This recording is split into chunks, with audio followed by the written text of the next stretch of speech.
Hello, my name is Dr. Danilo Fernandez, and I'd like to introduce you to Global Med Technologies USA. Medical technologies for the future generation, a company dedicated to the treatment and cures of catastrophic diseases. I'm going to take you through a series of PowerPoint slides that explain what our company is, what we do, what our technology does, its applications, and what we've accomplished to date. We begin with PCI, the process I developed called photonic corpuscular irradiation. It's a process by where we expose a certain quantity of blood to ultraviolet irradiation via a sterile closed circuit called a cuvette, which is this little baby right here. This is our irradiation chamber. The blood never ever comes into contact with the ambient around us. It's always contained in a closed, sterile circuitry. The function. Like any form of therapy, the success of chemoirradiation depends on the amount of dosage you administer.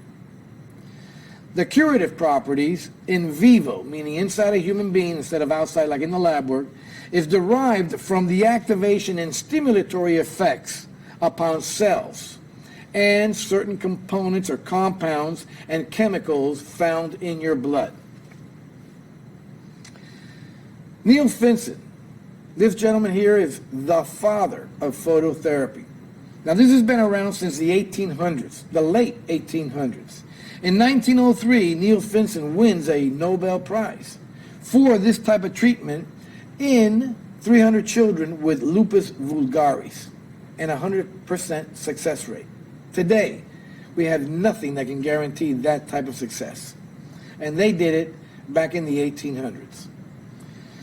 In 1928, they granted a gentleman called Emmett Knott out of Portland, Oregon, a patent in the United States for his machine. Emmett Knott's machine was utilized from the 30s all the way up to the late 1960s.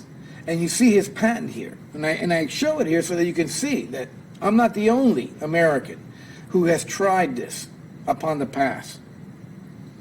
Here we have Emmett Knott's machine back in 1947, where it was utilized all the way up into the 1960s. Here you have a publishing from the New York Herald Tribune, April 1949, where they actually used this treatment in 98 children with rheumatic fever and 100% success rate. At a time, people, when there was no antibiotics. Think about that. In 1951, the Tulsa World from Tulsa, Oklahoma, publishes this article stating how they had used Emmett Knott's machine in the treatment of nephritis, meaning infections of the kidneys, again, with a 90-something% success rate. This is the Humatron. This machine comes from Germany. They've all been confiscated by the FDA and by different authorities. They used to come in here as a water sterilization system, and then they were utilized by complementary doctors and in the different fields for the treatment of various diseases, until, of course, the FDA came down on all of them. They don't actually arrest you for utilizing the machine. They actually arrest you for transporting the machine from one state to another. Go figure. Here's the Baxter Fenwal plasma separator. This one particularly is used for scleroderma in San Vicente de Paul Hospital in Medellin, Colombia. We were there for 9 years doing research, and we found this machine, and they compared it to what we do. What they do here is that they extract the blood, as you can see back here in this past one, and they will separate the actual serum from the plasma. And then they'll take the serum and they'll go ahead and irradiate it with gamma rays. So they're not irradiating it with UV light like we do. Gamma rays, which are quite powerful. Then, of course, they return that plasma to the patient. Their treatment takes 5 hours and costs roughly about $2,500, $2,000 to $2,500. This one, Theracos, owned by Johnson & Johnson, an ultraviolet A irradiator, developed by Dr. Elderson and utilized in clinical trials in related ARDS disease, patients with HIV, at Columbia University in 1990, whereby 4 subjects were registered as seronegative, meaning serum negative for the HIV virus in their lab works after about 5 to 19 sessions. And I asked, why hasn't Johnson & Johnson brought this out for HIV? If they got so close to a cure, why did they not bring it out? That's what got me started when I started to study this. And I felt uncommended, and compelled to come out with this, to see how something that's so great, that had actually treated thousands upon thousands of people, is not something that we're using in the United States, even though we are in dermatology, okay, but not in generalized medicine. Theracos, or Johnson & Johnson's machine, takes, again, 5 hours, just like the Fenwell Baxter does. It separates the plasma in the serum, includes a chemical. This might be their downfall.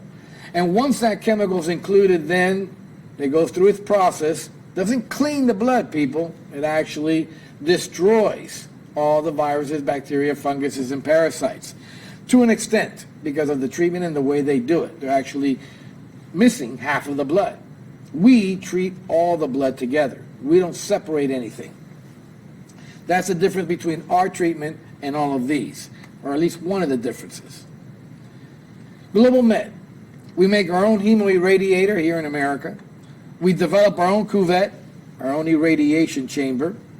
We have our own master control card and our own UV detection card, which allows us to know exactly at what level of efficacy or efficiency we have that bulb at. And that assures a constant amount of dosage. A fluorescent type bulb will decrease from anywhere from 98% when it comes out of the factory down to about 60%. And once it hits 60%, it'll go out on you. But you're not getting the same amount of irradiation at 60% than you do at 97, 98%. So when our bulb goes below 97%, it'll come on our display and let us know that it's time to change our bulb. No other machine on earth does this. No other machine on earth is fully automatic like ours is, okay? And no other machine takes into account the safety of the patient, as well as the technician working the machine. We also have our own proprietary software that we give to physicians so that they can actually do the prescription for the IntelliFlash, which is basically a memory card that we give to each patient. So in case they were to travel to another country or another state or another city and they need to give themselves a treatment, they have their history and all their prescriptions on that memory flash. This is our machine.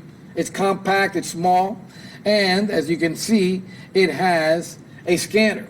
Our machine takes 25 minutes to treat a person, and it costs $75. So yes, we've decreased costs immeasurably. In our machine, we have the scanner. The scanner, what it does is it scans an encrypted code, barcode, on every single treatment so that those kits cannot be reutilized. We don't want something with an infective process or blood or fluid being reused on another patient. So once it's used, it's erased from the memory of the machine and you must dispose of it. Utilized during treatments developed and manufactured by us, the cuvette, is right here.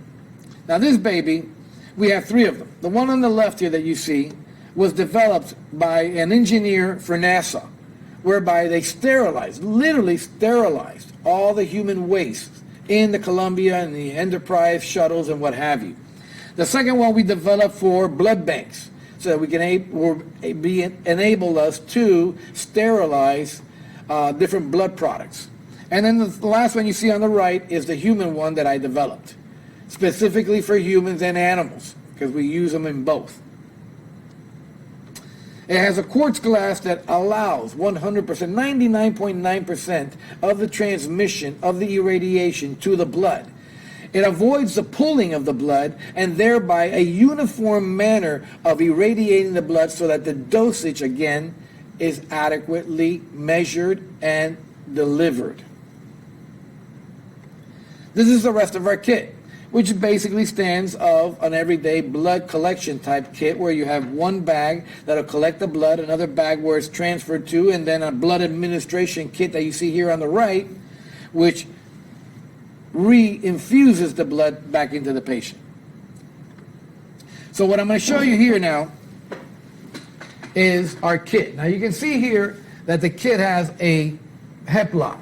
Now this hep lock, we made it long. We made it long because here's where the vein is at, right? So we wanted it long so that the nurse can manipulate the actual hep lock and not be tugging on the vein, because you're going to have a treatment 1 week in one arm, another week in another arm, another week another arm, and so forth, back and forth, okay? With diseases like HIV, hepatitis, and herpes. Why? Because they have places where they hide. So it's not a one-shot treatment for those types of diseases. Other diseases like influenza, coronavirus, for example, okay, with one treatment, we should be able to destroy it completely. And I can almost guarantee that with the coronavirus. So what we have is that this allows the nurse to manipulate. We have one for extraction, which is right here, and then we have another one for re-infusion, and one last one here, which is for any kind of medications that you may want to infuse if you were to have to. Here the patient sits very comfortably in this lazy boy chair, as you see here, okay? And the extraction takes 7 to 10 minutes, which is basically what we want. We want it to be quick. 5 minutes of actual irradiation. We don't irradiate for any longer than 5 minutes. So one machine can literally do anywhere from 5 to 10 patients an hour, because they're not tethered to the machines like they are with the one from Baxter or the one from Johnson & Johnson.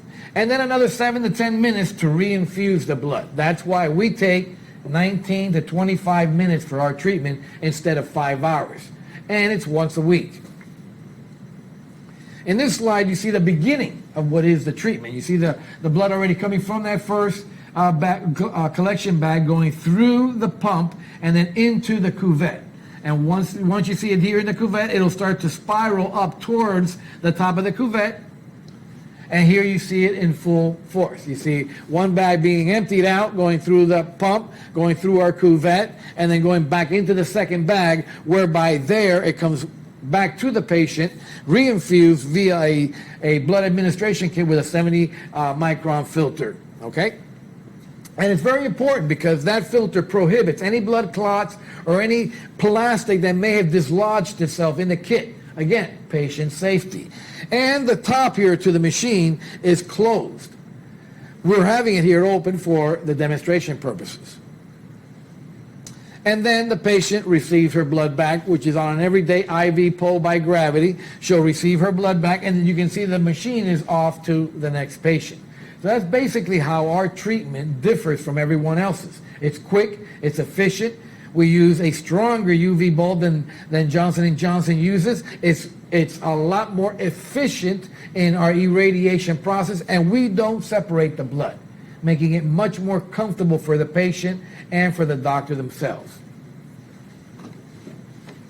Here I'm going to show you our 36 patients in the Dominican Republic where we did a government-approved control clinical trial on HIV. Now, they've said that no one's done this, and they've asked me why I haven't published. Well, we haven't published yet because we're basically fearful. We saw quite a bit of animosity towards us when we did these trials. So after we were done with the trials, it was a decision-making, and between all the doctors and everyone in the company, we decided that we would not publish. But due to pressures, I guess you could say, from those around us, those in our profession, we're going to be publishing within the next 30 days. So today is March 16th or 17th, 2020. By April, we will have hopefully published our first results from our phase 1 control clinical trials in the Dominican Republic. And these are the 36 patients that we had. And this is just to give you an example. Here you see again the patient in the lazy boy chair, sitting down, and her blood is being collected. This is what the room, an everyday treatment center, would look like. And this is actually what it looks like when a bacteria has been destroyed. As you can well see, the excitability of the molecules, all right, of your blood, because we're exciting those molecules of your blood into a hyperkinetic state. And it's those molecules that when they collide with bacteria and viruses and funguses and parasites, it destroys their membrane. Nothing else on earth does this. When you take an antibiotic or when you take a retroviral for HIV, the medication isn't touching at all the virus. What it does is it prohibits in one form or fashion the virus from replicating itself, and therefore if it cannot replicate, it dies. But it doesn't touch it at all. That's why when you take antibiotics for viral infections, it's kind of like silly. In essence, it's self-defeating because it's not literally doing anything for the virus. But what it is doing is, because you got a cold, let's say, and your immune system is a bit depleted while you're in that cold state, well, then it gives other bacteria that are in your lungs and skin and throat and so forth the opportunity to flourish. So we give you an antibiotic to take care of that while you're getting over the actual viral attack, okay? But here we show an everyday bacterium, and here you see from the constant pounding of your own blood molecules up against the membranes how it destroys a membrane, or actually opens up a hole in it. Here we have viruses, and these babies, they're easy to kill. This is why I'm saying that we can treat the coronavirus and destroy it within 6 to 8 hours. Why? Because we've seen it already done, and we've tested it, and here it is. Within 6 hours, you're going to see a total fragmentation of these viruses. And if this has already been done, and we've already proven it, the problem is getting it FDA approved, which is always the crux of every scientist, developer, or any doctor that wants to put anything else out there into our society. And for that, well, I'd need about $50 to $100 million. And that's the other problem. Here we have funguses, okay? These guys, they're a little tougher to kill, all right? It's like, little cotton balls, right, of fungus. But within 24 hours, you'll get rid of the majority of them, and within 48 hours, you'll actually get to the point where they'll subside. Candidiasis and all kinds of other fungal infections we can destroy readily. It's just more than one treatment. It'll be 1 to 2 treatments within that week, and you can get rid of any fungus at all. We've done this already with the HIV patients. Here we see our patients in the Dominican Republic. Now this patient here has furunculosis of the armpits. Not only did he have it in the armpits, but he also had it in the back and behind his legs and so forth. And he literally couldn't walk, couldn't bring down his arms. After 2 weeks of treatment, we start to see almost a 50 to 60% recession of the actual furuncles, and after 4 weeks, complete healing. Complete.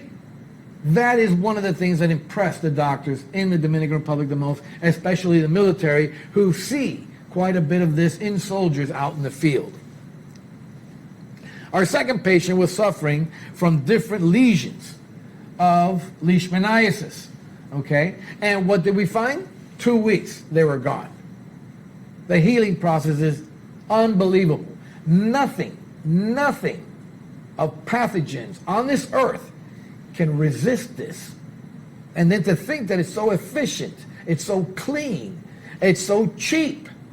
You would think every doctor has a machine in their office and they're treating their patients for anything and everything that's pathogenic. But again, I don't have to tell you the reasons why we're not out there. But we're going to be, because I'm not going to be denied. And we have a lot of people on our side, and we have several countries right now that are willing to take on our project. And we will. If America doesn't want it, we will take it somewhere else. Here you see the leg of the same patient, and you can see how they came in. and this is within 2 weeks. And I'm going to show you right here at this next slide. The actual bacteria or the parasite had already eaten out the skin, had already eaten out the fatty tissue, and was headed towards the muscular tissue. So it would have kept burrowing right through you. And here you see it within 2 weeks. Complete healing. Complete subsidence of that infection. And you see here the other part of the leg, the same thing. Okay? This is eosinophilic dermatitis, something other or another infection and disease that patients with HIV can get.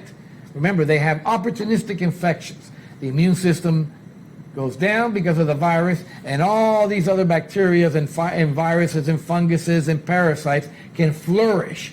This is one of them. Within 2 weeks, we had already seen all the smaller ones, all these little dots, all of them dried out. We only had 2 or 3 that were almost dried out, and within another 2 weeks, they were all gone. Here we see it in the arms as well. Every one of these little dots that you see here, every one of these are eosinophilic dermatitis. And here you see it in their arm, completely gone. Here you see it here again, right here. Boom, boom, boom. Every one of those little lesions, gone within 2 weeks. That's what we've been able to do so far with our patients in our study. And this cannot be denied. I don't care what the FDA says. I don't care what anybody else out there says. We've got the pictures. We've got the videos. We've got the doctors. We've got the government approvals outside of the United States to prove what I'm saying here. Now, this is the first time I come out publicly with this. So you can imagine I expect a backlash. And I welcome it, because they're going to have to prove to me why they would want to stop something like this from coming to America and to Americans, especially at a moment right now when we have a crisis of the coronavirus, and our machine and our process, although not FDA approved, in this emergency state in which we're in, and under the executive order of President Trump to the right to try, we should be able to have this out there. I should be able to start training doctors all over the country on the use of this machine and how to treat anyone that gets sick, not only with coronavirus today. Because think about it. We've had the SARS. We've had the H1N1. We've had the swine flu. We've had now corona. What's the next one going to be like? You tell me. Are we going to be prepared for the next one? Or are we going to have to be locked up in our houses again for a whole month because they won't let new things come out there? The pharmaceutical companies either adapt or they will perish, because whether they like it or not, I'm not the only person out there in the world with one of these machines. I believe my machine is the most effective, and my machine is the only one that takes into consideration all the safety measures that we have to have for our patients and our technicians, but it's also inexpensive. And I've done that on purpose so that it can be affordable for any country, especially developing countries that don't have the money like we do in America to treat everyone. And besides this, let me just give you a little something with HIV.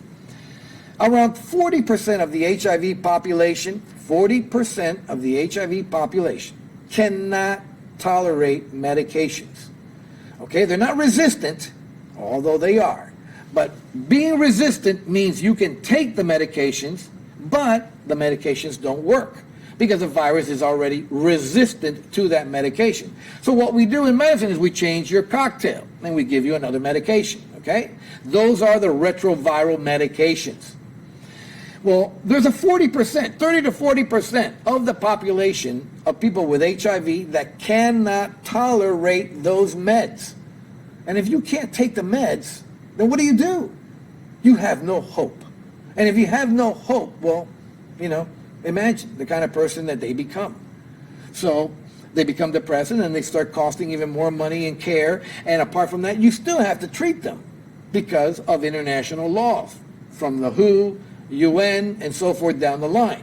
So these countries have literally come to us and told us we're going into bankruptcy because of this 40% in HIV. Just one disease out of 82 that I can treat in humans so far from what we've calculated, and about 60 in animals. Okay, so just think about that. And for very low cost. Literally, We proved in Colombia, South America, where we're approved now to do phase 2 and phase 3 in HIV, we were able to prove to them that we can reduce cost to keep a person alive with HIV by 90%. Unheard of. And we can do that for America. It's just, we need to have a chance to do it. This patient here was one of the most happiest people you could ever see. And his smile on his face made it all worthwhile. And that's what gets me up every morning, knowing that what I've developed with the help of so many other people that have surrounded me for the last 20 years is something that's a godsend. And I'm hoping that that God-sent gift we can also impart to all of America. Thank you.